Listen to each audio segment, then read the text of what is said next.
I'm Lauren Morse, 30 years old living in Omaha, Nebraska, where I've built a life far from my family's judgmental eyes. Last month, I flew back to Macon, Georgia for my parents' 30th wedding anniversary party.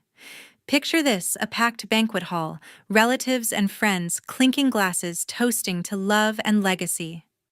Then my dad stands up, his voice booming over the chatter. Our son, he says, beaming with pride, is successful and responsible. Unlike you, Lauren, he doesn't need handouts to get by. The room erupts in laughter. My mom chimes in smirking, "Yeah." Lauren's still figuring things out, probably begging for cash. The whole crowd laughs harder, their eyes cutting into me like knives. I stood there, heart pounding, gripping my glass so tight it nearly shattered. They thought they knew me. They thought they knew him. But they had no idea what was coming. I'd been waiting for this moment not for revenge, but for truth. Less than 5 minutes later, the laughter stopped, and the room fell silent when I dropped the bomb about my income and his mountain of debt. If you've ever been misjudged by your own family, share your story in the comments. I'm reading every single one. Growing up in suburban Macon, Georgia, my family looked like the perfect middle-class picture. Our two-story house on a quiet cul-de-sac had a neatly trimmed lawn, a basketball hoop in the driveway, and a fridge always stocked with casseroles. My dad, a retired retail manager, ran the household like a store. Everything had to be in order, especially us kids. My mom, who used to be an accountant before staying home, kept the books balanced and the family photo albums polished. But behind the white picket fence, there was a clear favorite: my older brother, Evan. From the time I could tie my shoes, Evan was the star. His report cards plastered with A's hung on the living room wall next to his soccer trophies. "Look at your brother," my dad would say, pointing at the display like it was a museum exhibit. "He's going places." Evan soaked it up, strutting around with a grin, always ready to remind me how he aced his math tests or scored the winning goal. Meanwhile, my knack for numbers, spotting patterns, digging into data got me nothing but eye rolls. "That's a hobby, Lauren, not a career," my mom would sigh, tossing my sketches of charts into the trash. My grades were solid, but they never made it to the wall. My art projects, my coding experiments, none of it mattered. To them, I was chasing daydreams. By the time I was picking colleges at 18, Evan was already at 21, studying business at Georgia State, set to conquer the real estate world. My parents threw him a send-off party, inviting half the neighborhood to toast his future. "He's got a plan," my dad bragged, clinking his beer with neighbors. I wanted to study data analytics, but when I brought it up, my mom laughed. "What's that even mean? You'll end up unemployed." My dad was blunter: "Stick to something practical like your brother." I sat at the kitchen table staring at my rejection letter from a fancy tech school I couldn't afford, feeling like a guest in my own home. Evan, meanwhile, got a new laptop, a car, and endless praise for his ambition. It wasn't just the praise that stung. It was the little things: how my parents would drop everything to watch Evan's games, but forget my science fair. How they'd grill me about my part-time job at the mall, but never asked Evan about his late-night calls with shady business buddies. I'd overhear them whispering about me: "Lauren's too stubborn. She doesn't get how the world works." But Evan? He could do no wrong. His real estate dreams were bold. Mine were unrealistic. I started keeping my achievements to myself: a math competition win, a coding bootcamp scholarship, because sharing them felt like shouting into a void. The worst came during family dinners. Evan would talk up his latest internship, and my parents would hang on every word, nodding like he was giving a TED Talk. I'd try to chime in, maybe about a data project I was proud of, and my dad would cut me off. "Let's hear about something that matters," he'd say, turning back to Evan. My mom would pat my hand, her smile tight like she pitied me for trying. I'd sit there pushing peas around my plate, my stomach twisting with resentment. It wasn't just that they favored Evan. It was that they didn't see me at all. Looking back, I can pinpoint when the rift started to feel permanent. One night, I overheard my parents in the den talking about college funds. "We'll cover Evan's tuition," my dad said. "He's got potential." My mom agreed Lauren will figure it out. She's independent. Independent. That word burned. They didn't mean it as a compliment, they meant I was on my own. I was 18 staring down a future they didn't believe in while Evan got a free ride. That moment cemented it. I had to prove them wrong, not for their approval, but for myself. The summer before college, I faced my first major clash with my family. I sat at our kitchen table in Macon, Georgia, clutching my acceptance letter to a local university's data analytics program. I'd spent months researching, drawn to how numbers could tell stories, patterns that predicted trends, solutions that saved businesses. This is my future, I told my parents, my voice steady but hopeful. My dad didn't even look up from his newspaper. Data what? That's not a real job, Lauren. You'll be broke. My mom, stirring her coffee, chimed in. Why can't you pick something solid like your brother's business degree? Evan sprawled on the couch, smirked. Yeah, stick to the real world, sis. Their words hit like a slap, but I wasn't backing down. With no support from home, I forged my own path. I took a part-time job at a Macon bookstore shelving novels and crunching sales data for extra shifts.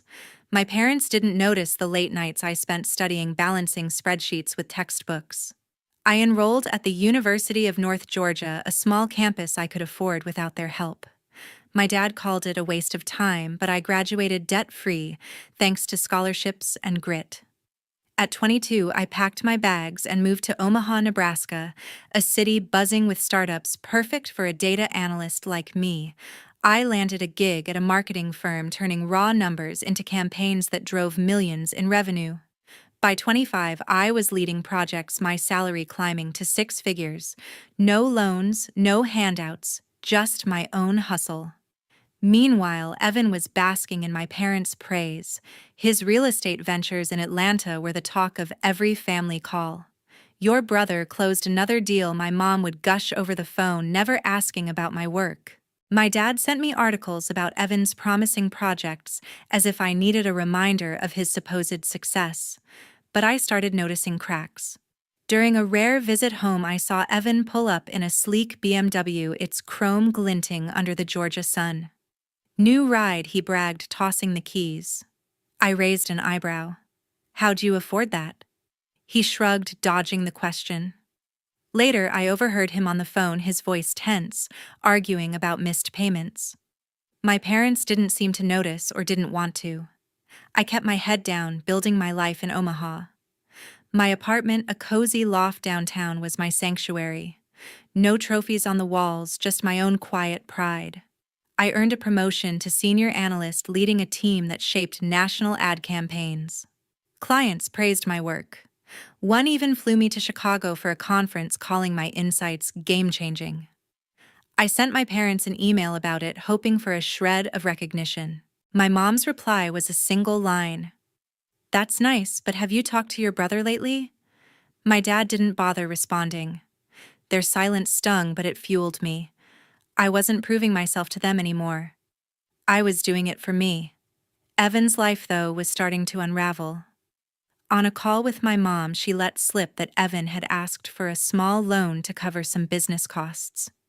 He's just expanding, she said, brushing it off.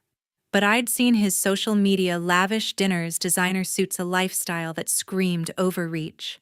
I started digging, curious about his so-called empire. A quick search pulled up public records. One of Evan's real estate deals had collapsed, leaving investors furious. Whispers of unpaid contractors floated around. I didn't say anything, not yet. I just filed it away, a puzzle piece I'd use later. By my late 20s, I'd built a life I was proud of. My bank account was solid, my career was soaring, and I had no debt tying me down. But every call home was the same, my parents gushing about Evan's latest pitch, his next big project. They never asked about my work, my wins. It was like I was invisible, my success a footnote they refused to read. Still, I held on to a stubborn hope that one day they'd see me. That hope carried me through right up until the moment I got the invitation to their 30th anniversary party, an event that would change everything. One evening, Layla called me from a coffee shop in Omaha, her voice low but urgent. "Lauren, you need to hear this," she said, barely pausing to sip her latte. Layla, my best friend and a freelance journalist, had a knack for sniffing out secrets. She'd overheard a colleague at a networking event mention my brother's name tied to some shady real estate deals in Atlanta. They said Evan's in over his head. She told me, her words sinking in like a stone. Something about unpaid loans and angry investors. I leaned back in my chair, staring at my laptop screen, a mix of curiosity and dread bubbling up. Layla didn't push, but she saw the look in my eyes. "You're not alone in this," she said softly. "Whatever you find, you've got this." Her words were a lifeline, steadying me for what I was about to uncover. I dove into research mode, my data analyst brain kicking into high gear. Public records were my first stop. A few clicks revealed Evan's name on a string of failed real estate projects, condos that never got built, commercial lots left abandoned. Court filings showed he owed creditors over $70,000, with liens piling up against his properties. I cross-checked with business registries. His empire was a house of cards propped up by risky loans and empty promises. My stomach churned as I pieced it together. Evan wasn't the golden boy my parents painted him as. He was drowning in debt. What hit harder was learning my parents were covering for him. During a tense phone call, my mom let slip that they'd sent Evan money to tide him over. "He's just hitting a rough patch," she insisted, her voice defensive. "Your brother's got big plans." I pressed her, asking how much they'd given him. She dodged, saying, "It's family business, Lauren." But I wasn't letting it go. I dug deeper, pulling bank statements from a shared account my parents still used. They'd wired Evan thousands, money they didn't have to spare. My dad's retirement fund was shrinking, and my mom had taken a part-time job to cover bills. They were bleeding cash to prop up Evan's facade while their own finances teetered on the edge. I confronted my dad over the phone, keeping my tone even. "Why are you bailing him out?" I asked. He snapped back, "Your brother's building something real. You wouldn't understand." His dismissal stung, but it wasn't new. What was new was the evidence piling up. I found emails between Evan and a lender begging for extensions on payments he couldn't make.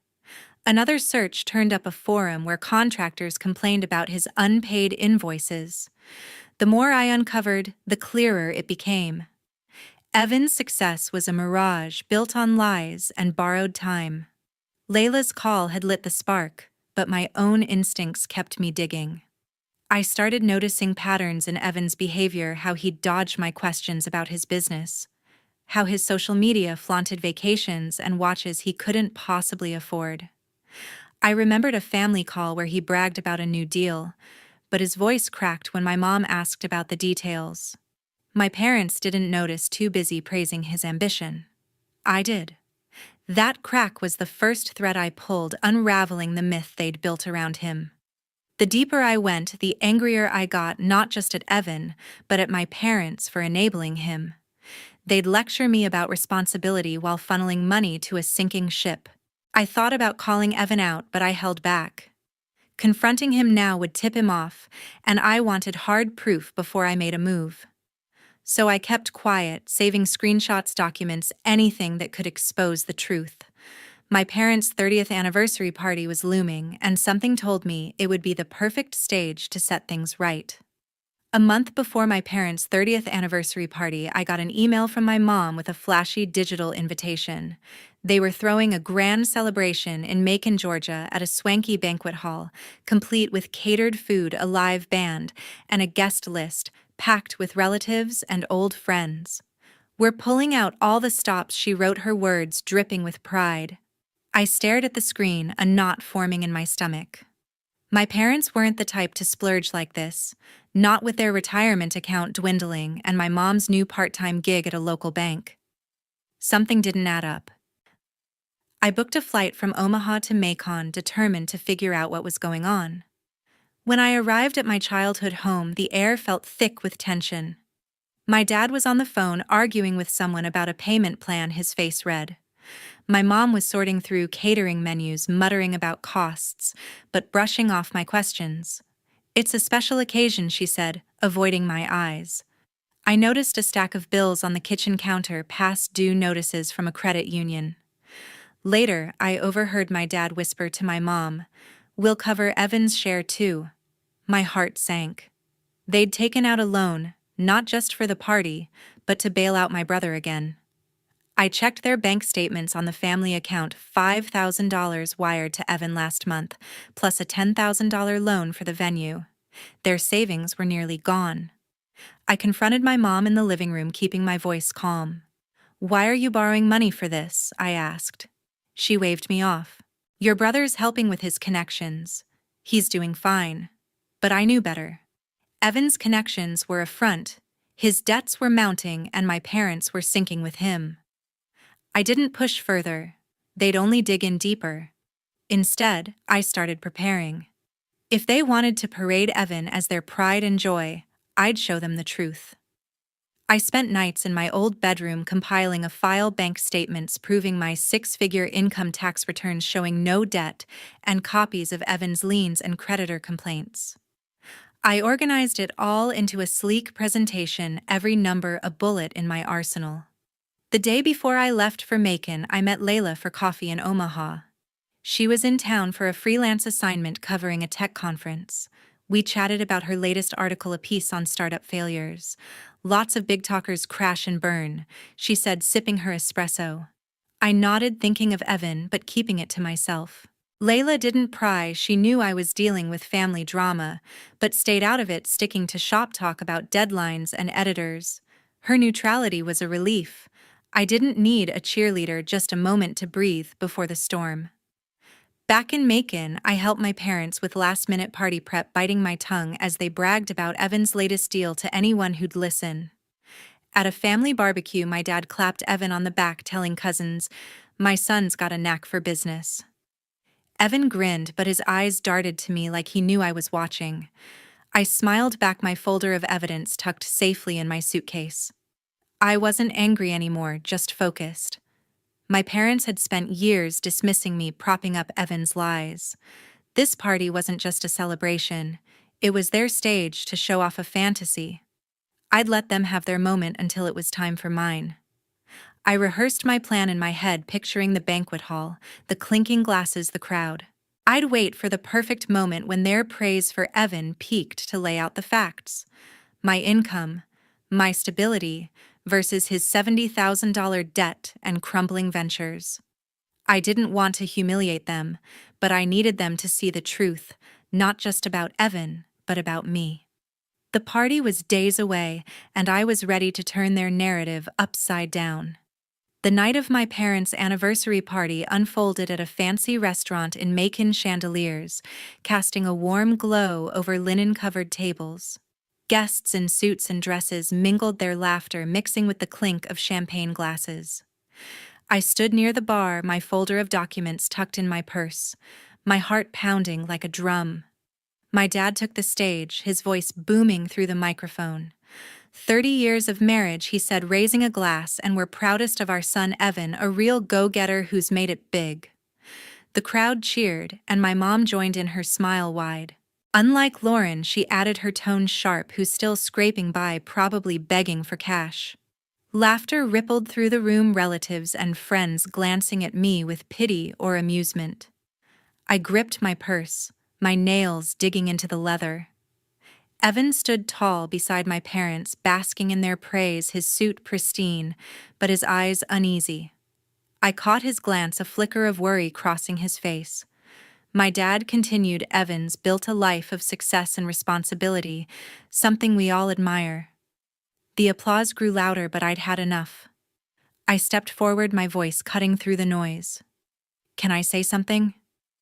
The room hushed, all eyes on me. I pulled out my folder, my hands steady despite the adrenaline. "You've got it wrong," I said, looking at my parents. "I'm not begging for anything. I earned 6 figures as a data analyst in Omaha with zero debt." I held up my bank statements, the numbers clear. Murmurs spread through the crowd. Then I turned to Evan. "But my brother, he's not what you think." I laid out the evidence, court filings, liens, creditor complaints.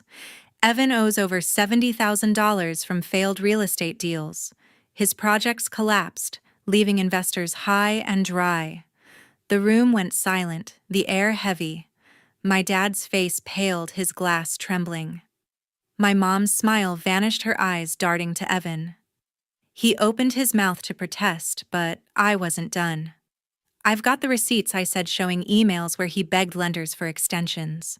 The crowd leaned in, some gasping, others whispering. Rebecca, Evan's wife, stepped forward, her face tight with anger. "It's true," she said, her voice shaking.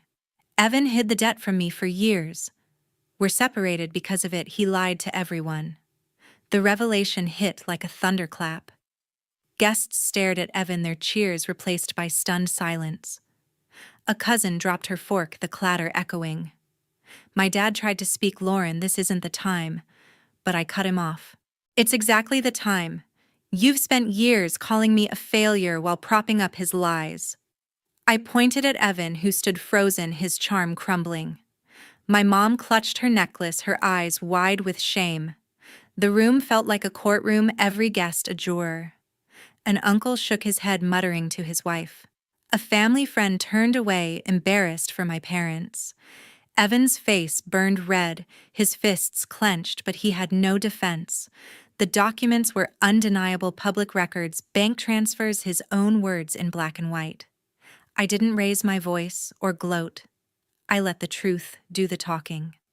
My parents, who'd built their pride on Evan's so-called success, now faced a room full of people who saw through the facade.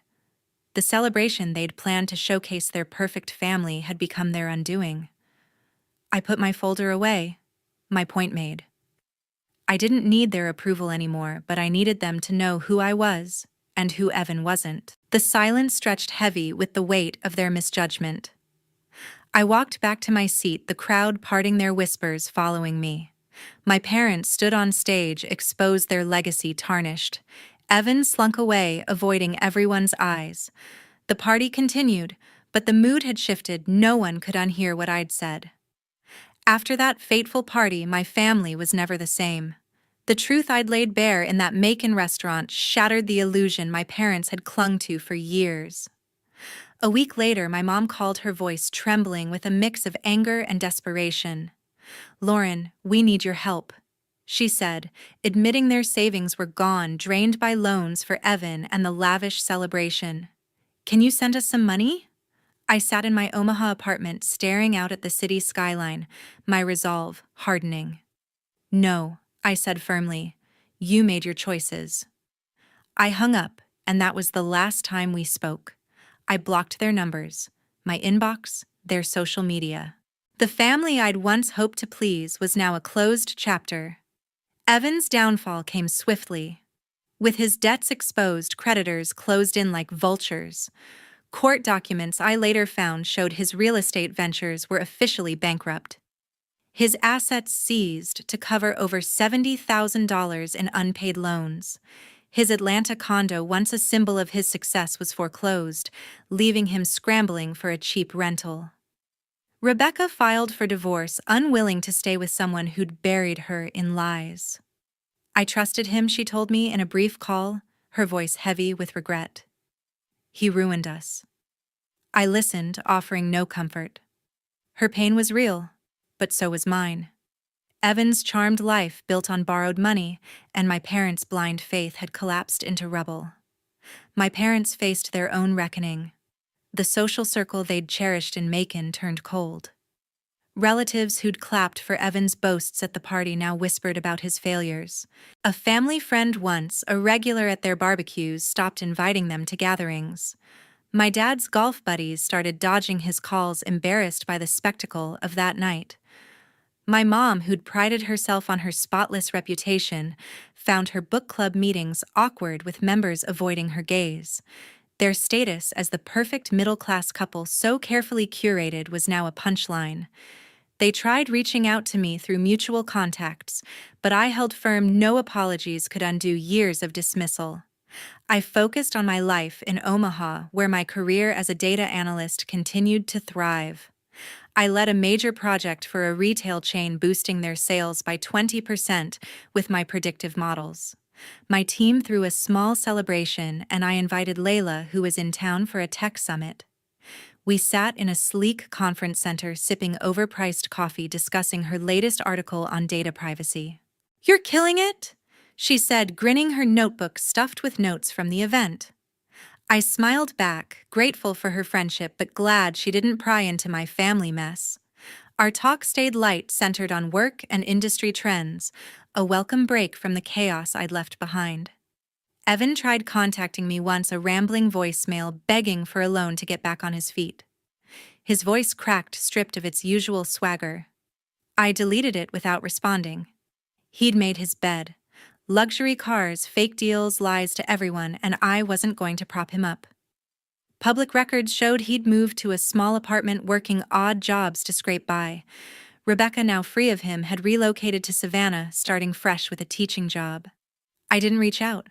Our paths had diverged, and I had no interest in looking back. My parents' situation grew bleaker.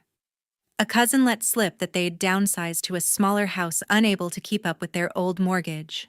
My mom's part-time job at the bank became full-time, her evenings spent balancing books instead of hosting dinners.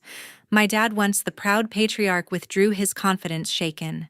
They'd bet everything on Evan, ignoring me, and now they were paying the price financially and socially. I felt no satisfaction, only a dull ache for the family we could have been.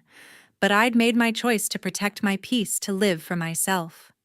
A year after that fateful party, I stood stronger than ever in Omaha, my life, a testament to choices made on my own terms. My career as a data analyst soared. I'd just secured a contract with a national tech firm, my strategies driving their growth. My apartment with its view of the Missouri River was a space I'd built without anyone's approval. I surrounded myself with people who valued me, colleagues, who respected my work, friends, who celebrated my wins. I'd let go of the need to prove myself to my family, a weight that had once anchored me to their expectations. My parents, Douglas and Elaine, and my brother Evan, were no longer part of my world. I'd chosen peace over their chaos. Looking back, I learned a hard truth. My worth didn't depend on their validation. For years, I'd craved their acknowledgement, chasing a nod from my dad or a kind word from my mom. But their refusal to see me dismissing my career, my stability, taught me to define my own value. I built a life of honesty and hard work, while Evan's lies led him to ruin. His fake empire, propped up by deceit, cost him his home, his marriage, and his pride. My parents' blind faith in him stripped them of their savings and their social standing. Living a lie, I realized, comes with a price, one they all paid dearly. This journey wasn't just about exposing Evan's failures, it was about reclaiming my truth. I stopped seeking approval from those who couldn't give it and started living for myself. That choice freed me. I wake up each day knowing my success is mine, earned through late nights, tough calls, and unwavering focus. The scars from my family's rejection are still there, but they don't define me. They're reminders of what I overcame, proof that I don't need anyone's permission to shine. To everyone who's followed this story, thank you for listening. If you've ever felt misunderstood by your family, judged for being yourself, I see you. Your value isn't tied to their opinions. It's in the life you build, the truth you live. I'd love to hear your stories. Have you faced a moment where your family didn't get you? Share it in the comments. Let's talk about it. We're stronger when we lift each other up.